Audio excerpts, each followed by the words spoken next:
Hey there, welcome back to Farmcraft. My name's John. We are building a pond, and here's a quick recap. We cleared the site and piled up all the brush, then pushed the topsoil off and trucked that out. Then I prepped the dam area and dug the keyway. Then I pushed the remaining topsoil off of the bed of the pond and then started pushing clay to fill the keyway. And now we're ready to put in some pipe. This is a critical step because right now the water doesn't have anywhere to drain to. And if it were to rain, the whole site would turn into a giant mess. The pipe is going to give the water a way out. So here's the deal. This is right smack in the middle of the keyway, and this is right where the pipe is going to go. That's kind of the natural valley of this hollow. And then I went over that pile on the other side. I stacked some rocks right there to mark it. And that's where the natural runoff goes. So that's where my pipe is going through. So it's about time I showed you what we're building here. So this is the hillside. It's in a natural depression, and water would run from here into the page and down the hill before I started. And I'm going to dam it up. I'm going to stack dirt all in there so that the water doesn't have any way out. So if we take this is kind of the front view of the dam. Put F for front, and then we'll go to a side view. So looking from this direction, boy, my writing is terrible. Looking from this direction, this portion here turned sideways is this here. So there's going to be a 10-foot wide level strip right across the top so that you can drive across the top of the dam. And it's about 10 feet tall. The final height remains to be seen. We'll see how things go. Now, you want a 3-to-1 slope here. So I need to come from this 10 feet, I need to come 30 feet, 3-to-1. And meters wise is about divided by 3. So 10 feet would be about 3 meters and 30 feet would be about 10 meters. So 30 feet plus the 10 plus the 30 is 70 total. So I need 70 feet of pipe to span the base of the dam right in the middle. And this 35 here that I've drawn in is just, if you go from the actual center, because it's 70 feet divided by 2 is 35 feet on either side. So hope that makes sense. So what we're going to do here, we're going to put a pipe, and this is 6-inch Schedule 40 PVC, and really I drew it above just for clarity, but it would be kind of at grade here, and then it's going to have some slope as it comes here so that the water doesn't pool in the pipe. You want the water to flow through this pipe. And then you need a T to set your water level. So the water level is going to be, somewhere like that. So we're going to have a standpipe that comes up right there. And when I'm building it, I'm going to install this pipe, but anytime it rains and water tries to come behind the dam, it collects in this area, it's going to have access to that pipe, and it's just going to run through the dam and out. When I'm done building the dam and it's time to start filling the pond, all you have to do is put a cap on this pipe, block that opening, and then the water's going to fill up until it gets to this height, which of course you cut that pipe off at the right height so that then the water goes in to the T and out. So this section of pipe right here is really just for during construction, but it's absolutely necessary because every time it rained, you'd end up with a mud pit unless you have a way to drain it. So that's what that's going to do. So that's what we're doing today. We're going to install this 70 feet of pipe and this standpipe. Now my standpipe, I'm going to make it 12 feet. I certainly won't need more than 12. I'll end up cutting it off. And I've got 100 feet of pipe. They come in 20-foot sticks. So 4 of them will give me 80 feet. So I'm going to be sticking out on the end here. And we can cut that off later. But if I want to add additional height to the dam, then I can do basically that. And I've got enough pipe over here sticking out off the page to accommodate for that. So there you go. Clear as mud, clear as clay. So I need to dig a trench with a decent slope for the water. And the pipe is gonna, the end of the pipe should be about right here at 35 feet. So then it'll be down in the ground here, and I'm going to dig all this out to make kind of like a sediment pool so that has to fill up before the pipe starts taking any water. So then the whole time I'm working on this, any rain will collect to this point. This will be the low point, and then just go in the pipe and go down.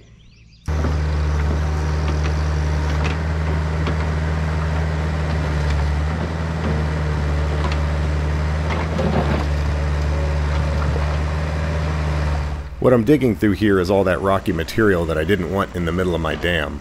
I initially had thought that was a rock pile. Often farmers, especially in the old days, would just pick an area and put all their field stone in one spot just to get it out of the field. And I thought that's what I was digging through, but once I realized it just kept going deeper and deeper and deeper. It was just a seam of rock that was unusual for how the rest of the area is. But anyway, this is where it ended up, and my pipe needs to go through this area, so I'm just getting it out of the way.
So here I really start digging the trench.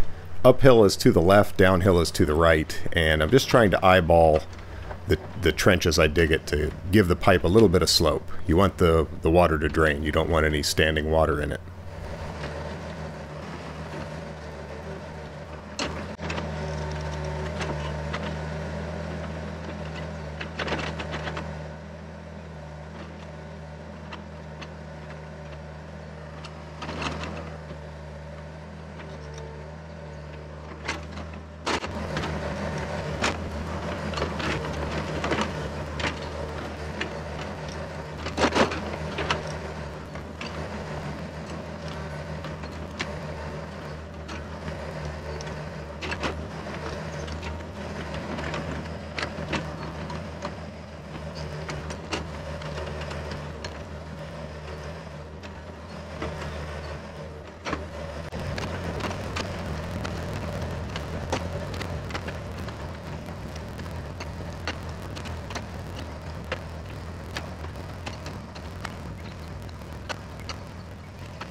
So here's the uphill end of the trench, and now I'm digging out a sediment pool just above it.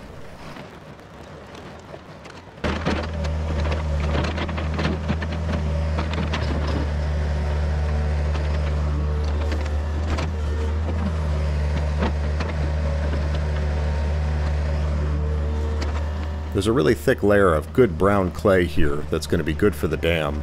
And then as soon as I hit red clay, unfortunately shortly after I hit some bedrock. It's kind of like a clay shale. That really wasn't in the plan, but we'll see how things go.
Pretty hazy. Yeah, that's more smoke from those Canadian wildfires.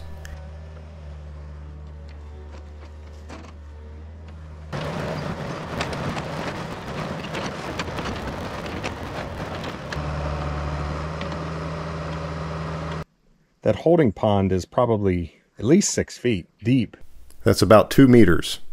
And then here's the trench, and the pipe's going to go right through the dam right there. But it's pretty late now. Sun's going down. We'll get that pipe in there tomorrow. But this is really nice because even if we had a real downpour, all the water is going to end up right here, and that's not where I need to work. Obviously, it would run over. I mean, I don't want it to rain, but at this point, if it were to rain, it wouldn't be that bad.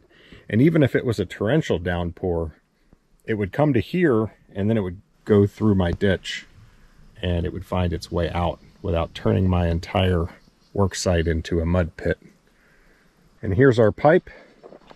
This is 6-inch Schedule 40 PVC. This is not foam core, it's solid. Pretty tough stuff, 20-foot sticks. I wish I could have gotten the bell end, but I've got to use couplers. Still, it was, the pipe and all the fittings was $1,000, which was by far the cheapest that I found.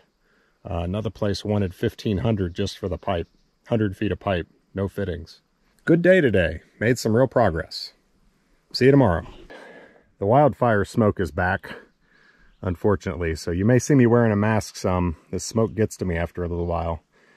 But I just eyeballed this trench, and I think I got pretty lucky because I've got a pretty good slope on it the whole way. You want at least 1/4 of an inch of drop per foot, I believe it is, but I've got way more than that. I've probably got 1/2 inch in most places, if not more. So we're going to put our first stick in, and then a T, and then we're going to come up, well, actually I'll put the T, and then we'll go ahead and finish out the drain pipe, and then I'll come back and we'll put the stand pipe in and then pack dirt around it to keep that stand pipe level. And then we can fill in this trench and the pipe will be in and we'll be ready for rain. That's nice. So here's our Schedule 40 PVC.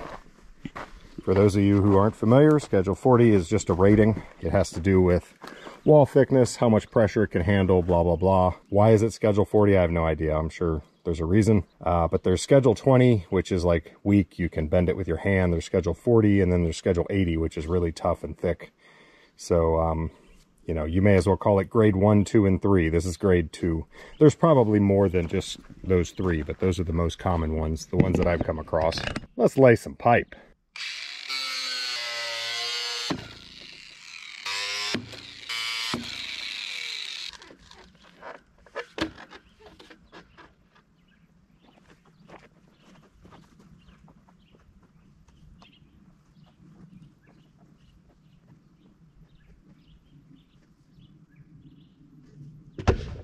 Pick this thing up. Man, that's even bigger than I'm used to.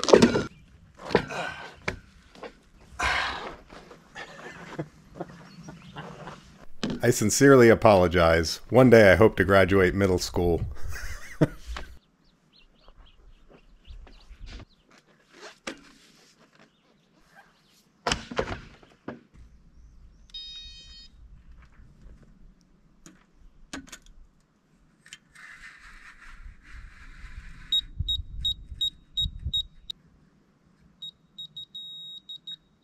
Six and a half inches. That is within spec. All right, so that's also 6.5, so that's good. Whew, it's hot today.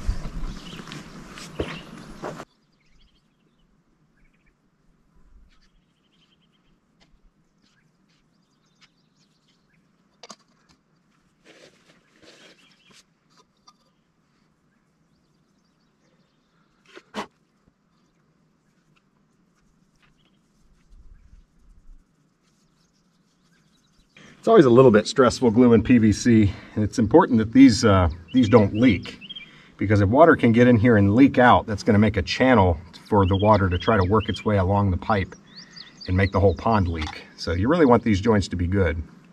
So plenty of glue and give them a good twist and then hold them until they're set.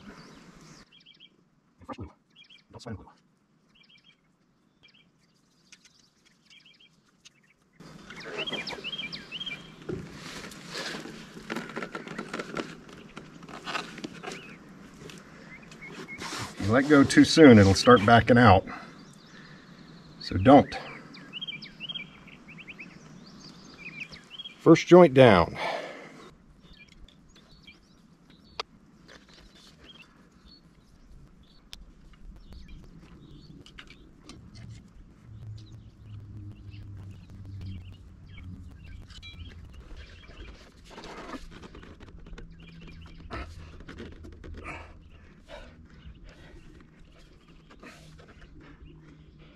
The rest of them, it's the same deal. I just use a coupler instead of a T.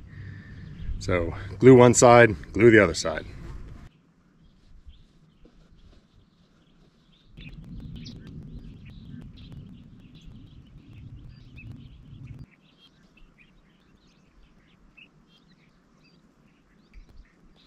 I'm going to do the standpipe. Obviously, I don't want a 20-foot stick sticking up there. I'm going to do 12 feet. That'll be manageable, but it's actually quite a bit longer than I need.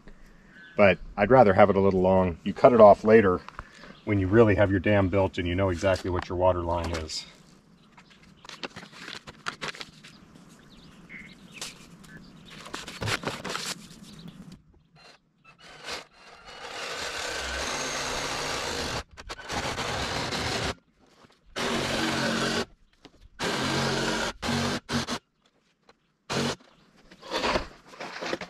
All right, one standpipe.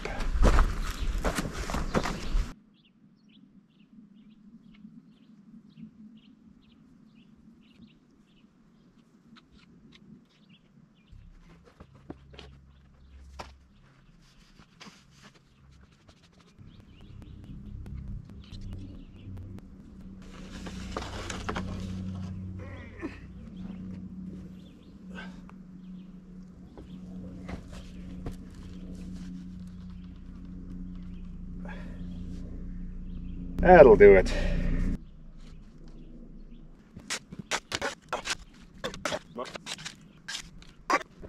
So how did I choose a 6-inch pipe for this pond? Well, let's go take a look at my pond for a second and I'll explain. All right, so here we are back home and this is my pond. And we're looking at the back side of my dam that I need to mow, but I do mow it at least once a year and keep all the trees off of it. So your drainage pipe, you have to size it based on the drainage area that the pond is basically serving. And my pond, I got on Google Earth and I looked at elevations and I found that approximately 250 acres drains to this pond. And that is a big catchment area. That's a lot of water. If it drains 1 inch an hour for 4 hours straight, which I've seen it do, that is a ridiculous amount of water. To the point that trying to put a pipe in here that is going to handle that, 100-year flood kind of condition is cost prohibitive. I mean, you'd be talking about a pipe that was 6 feet in diameter, 2 meters. It would just be ridiculous to try to do that. Now, what you're seeing there is a trash rack that I've got a cattle panel around to protect it from beavers trying to dam it up. But underneath that, there is a 16-inch Schedule 40 PVC standpipe. 16-inch rather than 6. And the horizontal pipe, which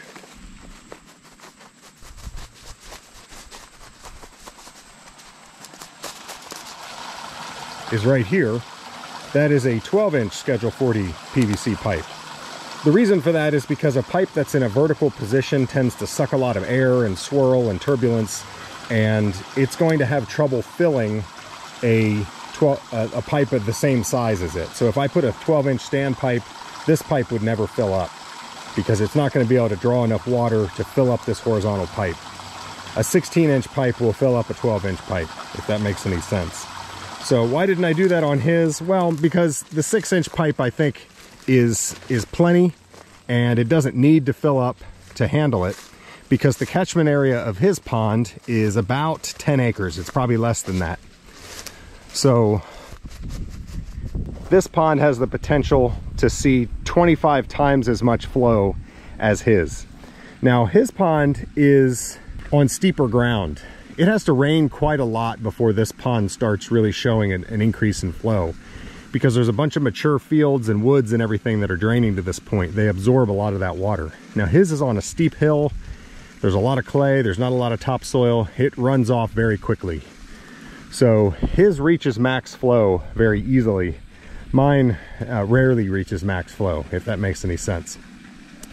But obviously this pipe is not big enough to handle the 100-year flood, and that's where the spillway comes in. That's what this is over here, and I'm going to put a spillway in on his as well. My spillway needs to be huge, so we're coming down off of the dam now onto this flat area. Now this is not built up ground, this is virgin ground, and they just cut it flat with a dozer. It's 60 feet wide, and the most I've ever seen is about 6 to 8 inches of water on this entire spillway running into the woods right there. So imagine 6 inches of water covering this entire thing, and it runs like a river. And that's while the pipe is flowing. And yeah, that gives you an idea how much water and how big your pipe would have to be to handle anything. It's just not worth the expense to try to do that. A spillway you can cut, it gets used intermittently, it's relatively cheap, and it protects your dam. Now, why is this so necessary? Because if water ever goes over your dam and starts running, it's going to take out your dam. The dam is just packed clay. So if the water starts cutting a channel, it's going to get through the roots of the sod and into just clay and just start washing it away. And the lower it gets, the rapidly the water is going to flow, and it's just going to carve a channel right to the base of your dam, and it'll be gone. You might think it'd be good to let some trees or something grow on it to help protect it from erosion like that. The problem is like we've discussed, those trees leave roots, and when the tree dies, the roots make water channels, and it basically permeates your dam so that it's no longer waterproof. So that's not a good solution either. What you really have to do is just never let water, no matter what, flow across the top of your dam. If it happens, just assume your dam is going to be gone, and that will make you think very hard about how big does my pipe need to be, how big does my spillway need to be. And the spillway is really what matters.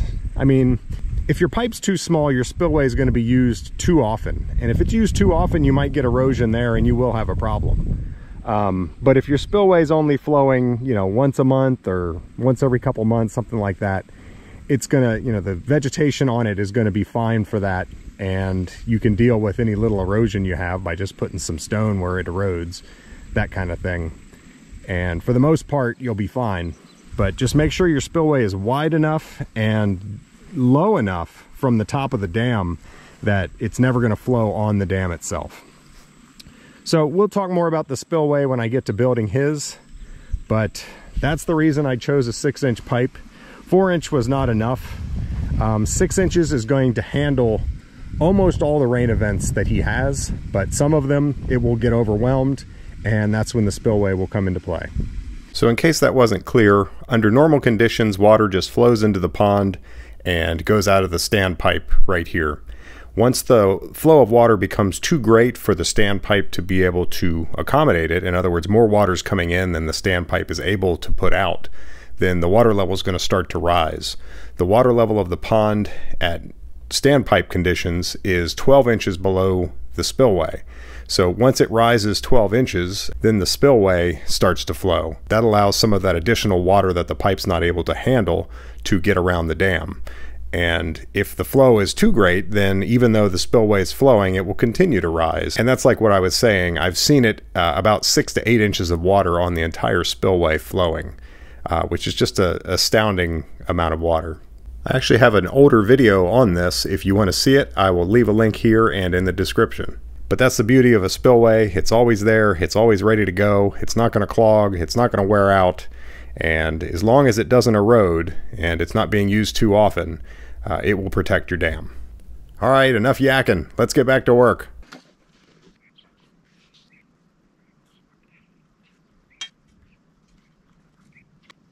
Two more joints to glue.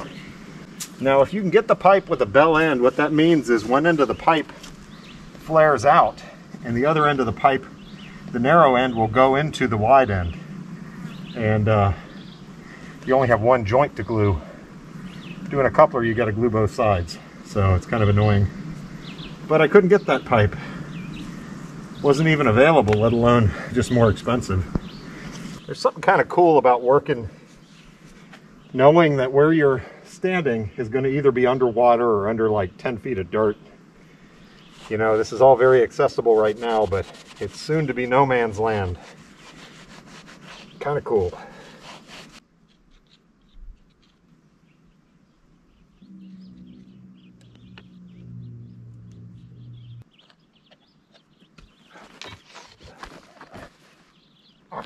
All right, the pipe is in. Now I'm going to backfill, but I just want to make sure there's no really big rocks against it. There's going to be a lot of pressure there if you have a big old rock right on this pipe.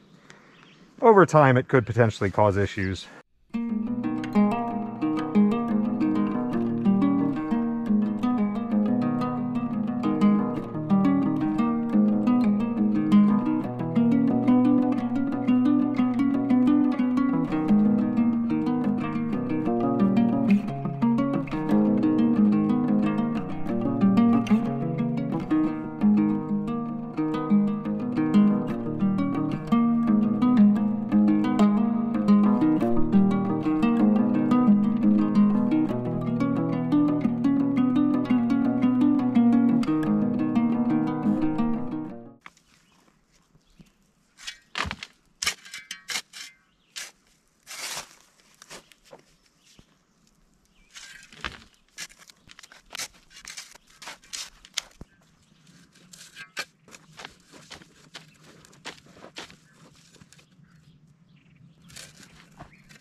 So let me just tell you, there's nothing like digging by hand on a hot, smoky day wearing an N95. Yep, I love that. So I'm going to use my precision level.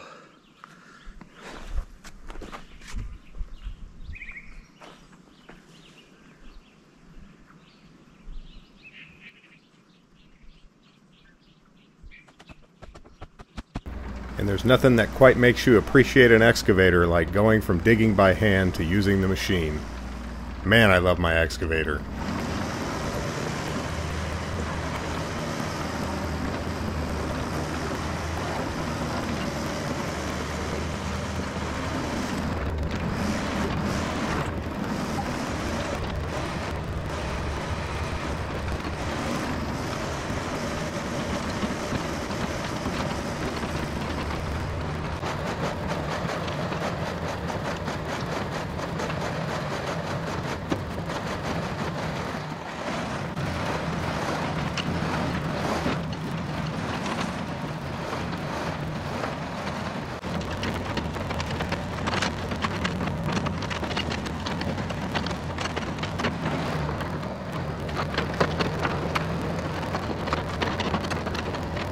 We've made pretty good progress. We are ready for rain at this point.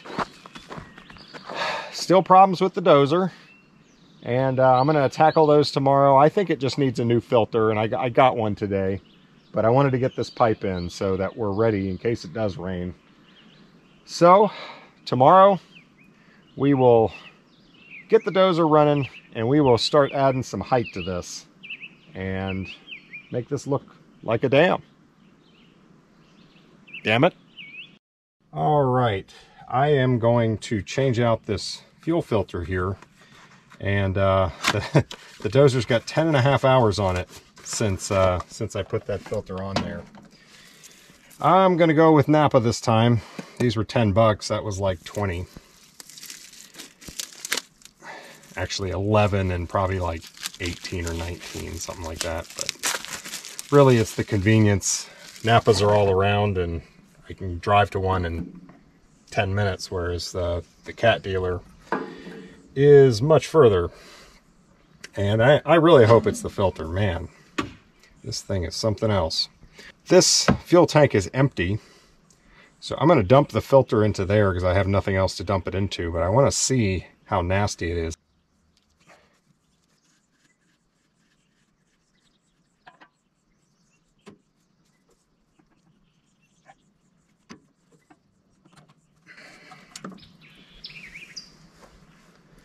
Let's see how we look.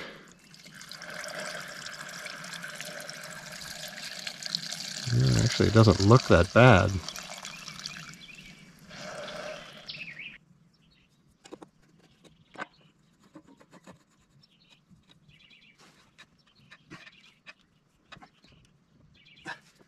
And I don't have a marker to write, but I do have a video. It's 10.5 hours on the machine when I last changed the fuel filter. Oh, except I forgot to pre-fill it, and that is not going to work. So we'll be doing that again.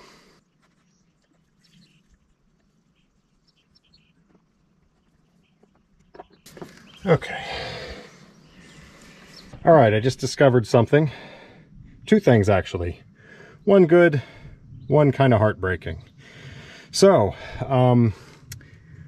I went to bleed it, and this both were loose.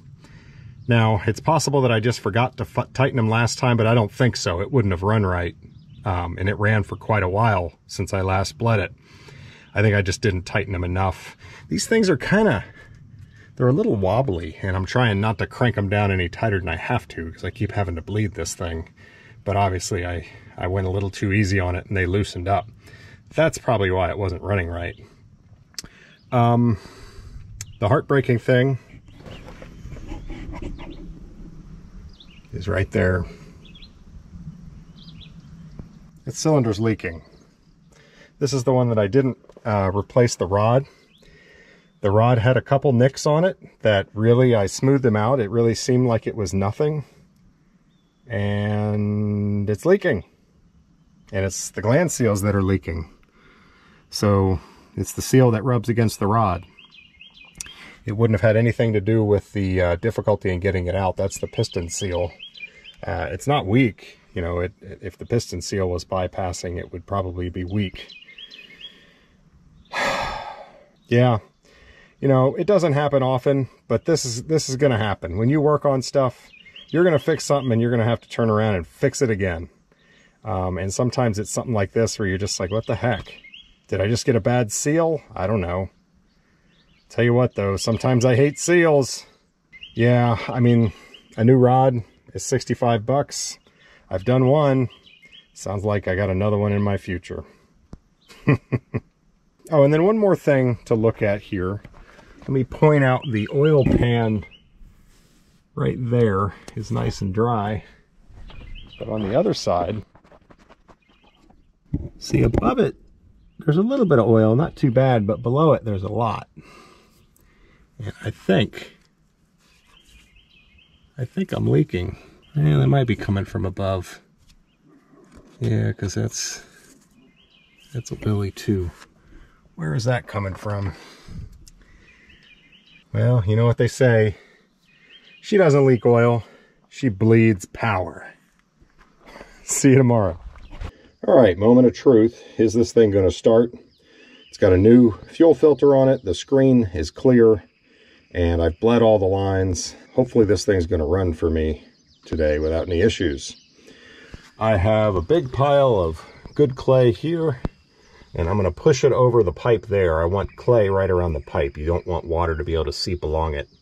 And then after I get the pipe covered, I'm going to take all that lesser quality stuff and kind of spread it out on the back side of the dam. Kind of start to pitch the dam like that. And then we're going to start building it up.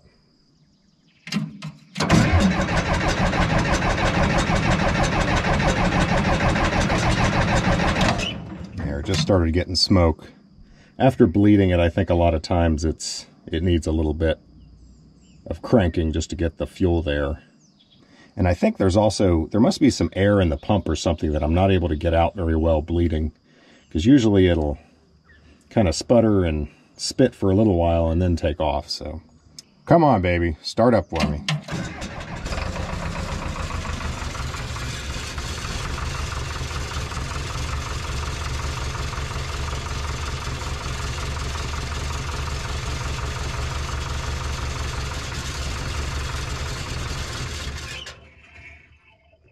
See what I mean?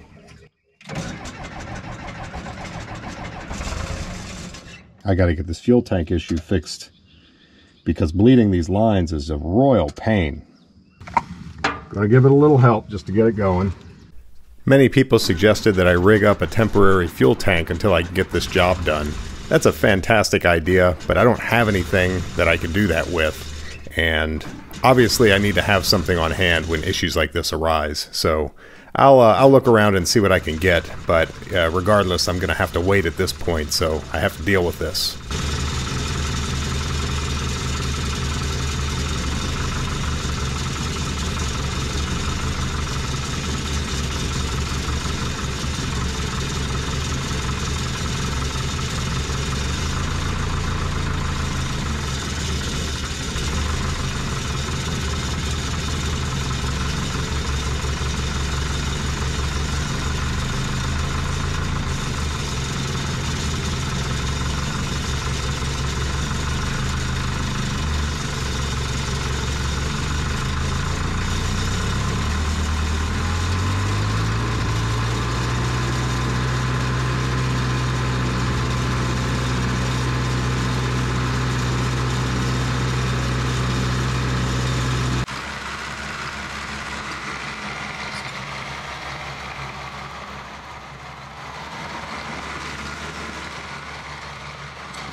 Well, I just ran it for about 2.5 hours without a hitch. So there you go. It really helps when you can get fuel to the cylinders. So what did I do in 2.5 hours? Actually not bad. I got all that spread out. I've left the piles that are near the keyway that's what I need to do next, is get the keyway the rest of the way filled in. And then I can spread those too. And then I also went the whole upper portion of the pond, kind of from there on. I pushed all the topsoil out of the way. And then I made this shelf here for driving from the upper to here. I don't think the most efficient thing is going to be using the dozer. Yeah, if it was a really big dozer and I could, push several yards at a time, but that thing, it's hard to push a yard, I think. It slips a lot. The grousers are a little too worn. So basically what I'm going to try is dump truck and excavator up there, bring the dump truck over here, dump, spread it out with the dozer, and we'll see how that goes. I think that's going to be the most efficient way. I'm going to need just about all the clay that I can get out of this pond to build this dam. So I'm going to start at the top, get everything that I can get, and then work my way back. Actually, before I do that, I want to take a little time and work on the back of the dam. I wanted to find the slope and get it 3-to-1, and I also want to pack it in and help prevent it from eroding.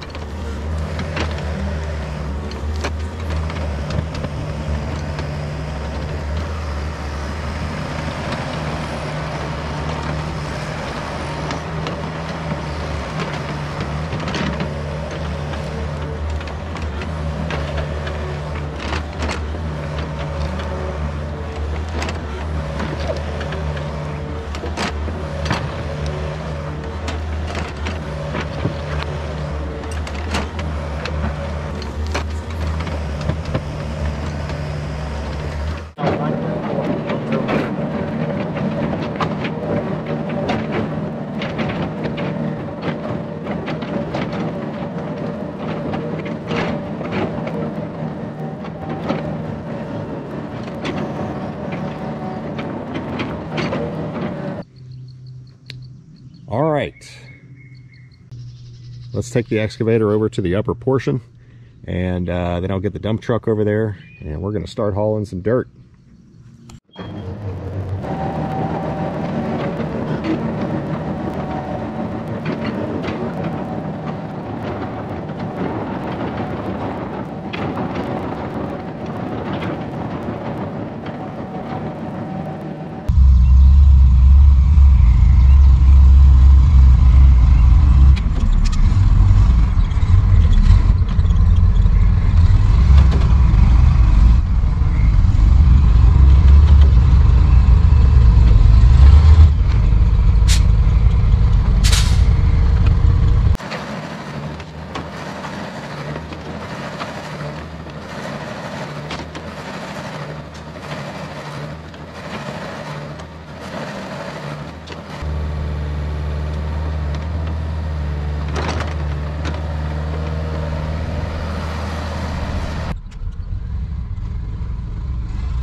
Should I jinx myself?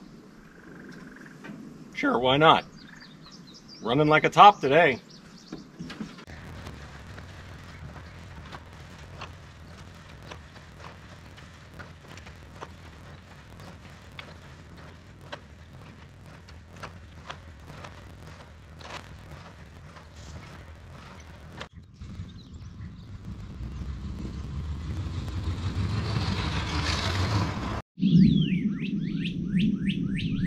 Houston, we have a problem.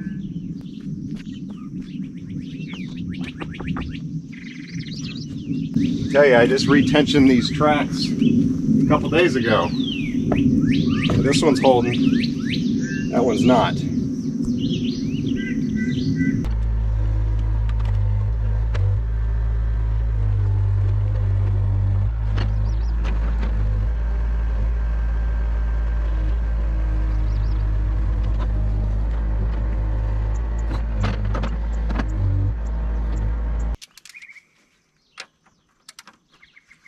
So this actually wasn't a jinx. I kind of expected this to happen.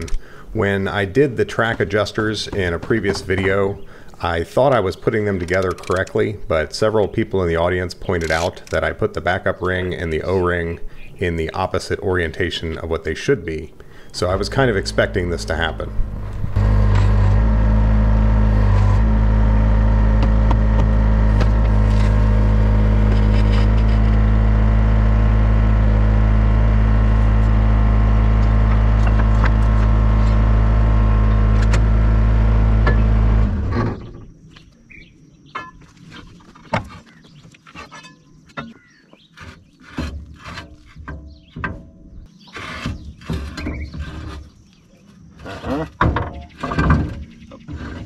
Should have had that where you guys could see a big old glob of grease came out of the front.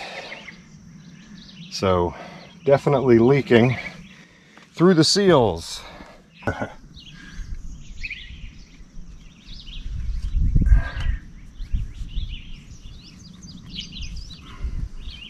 There's all my grease. Don't worry, I'm not just throwing it on the ground. No, I'm looking up whatever endangered frog is in this area and I'm throwing it directly into their egg nest.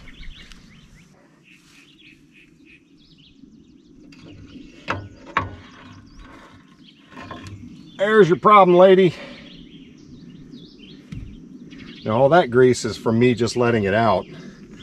That is not supposed to be there. Okay, backup rings and O-rings.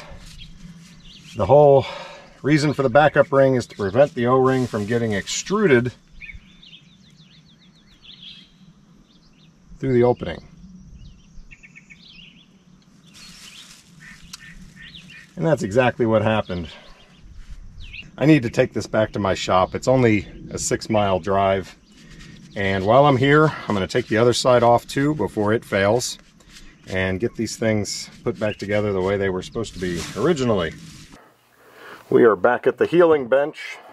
This is the one that failed completely.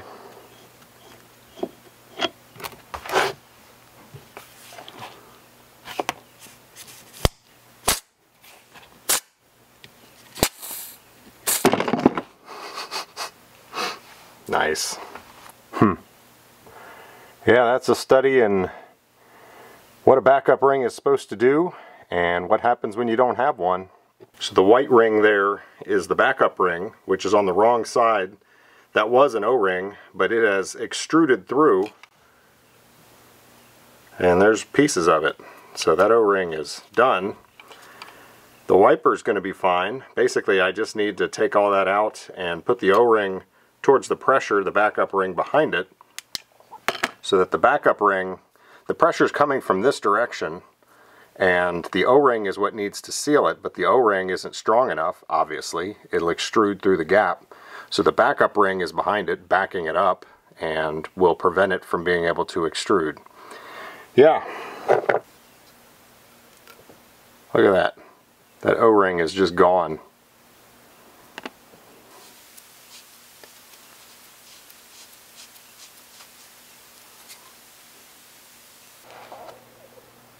That's a lesson you never forget. But there's the new one. They're the same size. And I just need to get this down in that groove.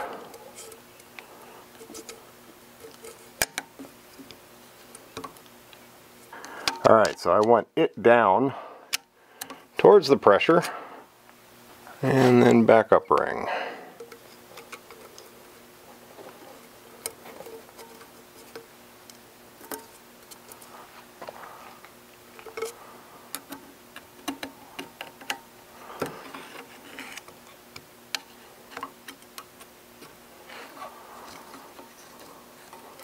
So now when the pressure starts pushing on that O-ring, the backup ring is going to be there and prevent it from extruding through that gap.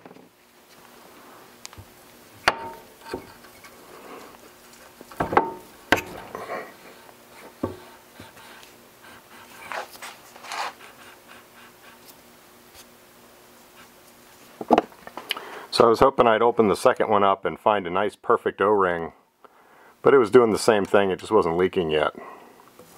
Look at that.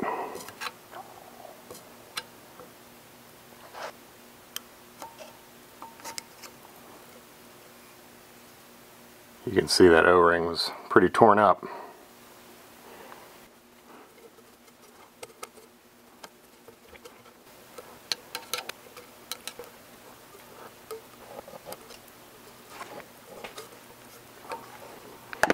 Okay, let's get back to work.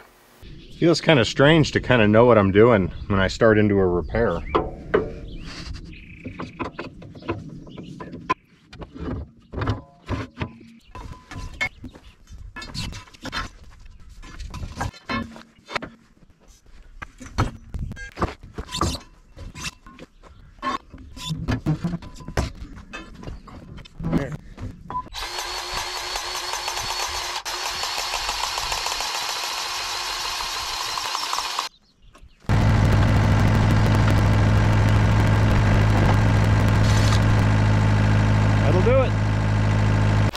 Alright guys, I think you know what's coming next week.